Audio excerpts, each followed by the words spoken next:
Yun, may napanood tayong video kay Idol Katumbok, Dedek Cepillo.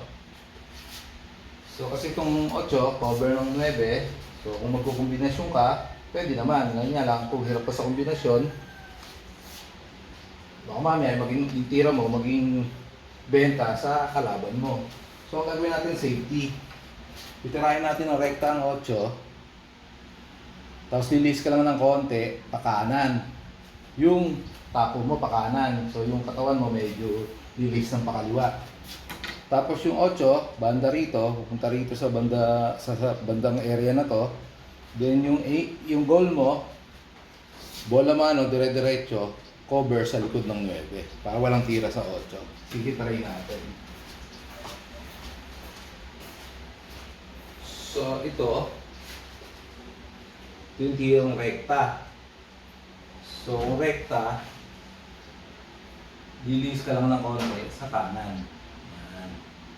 Tapos, kurida lang, follow through, diretso.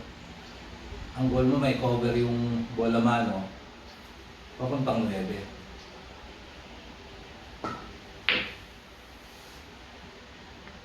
Yun. Hindi siya medyo likod, pero cover na siya sa 9. So, effective.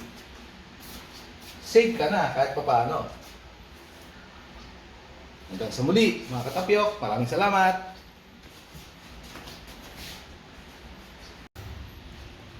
Yun.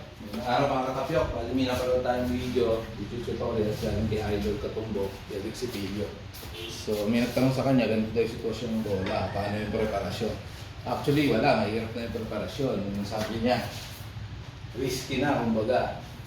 So, ang advice niya o recommendation niya ay walugin mo muna itong 7, tapos tirang safety ka na lang sa 8. So, walugin mo natin yung 7.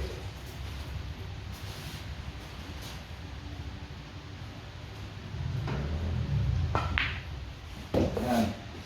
Walug na natin 7. Binigit lang yung bola mano, pero okay lang. So magiging tira natin to safety. Ang goal natin, may cover natin bola mano sa likod ng 9. Yung 8, papunta yan. So, ang sabi niya, sipat rekta ka lang. Baga, diretso sa object ball. Tapos nilis ka lang ng konti, pakaliwa, yung katawan, pakanan yung tako. Tapos, tansyahin mo kung sakto na yung pag-release mo, pag-cover dito. Pag i-konti release lang yun siguro. Tapos follow through ka lang. So ito yung rekta. Release ka lang ng konti. So konting-konti lang. Ayan. Tapos follow through ka lang.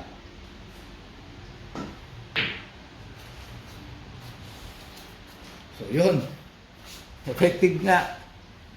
Cover na yung 8 sa likod ng 9. So medyo mahina lang tira ko pero wala nang tira yung kalaban.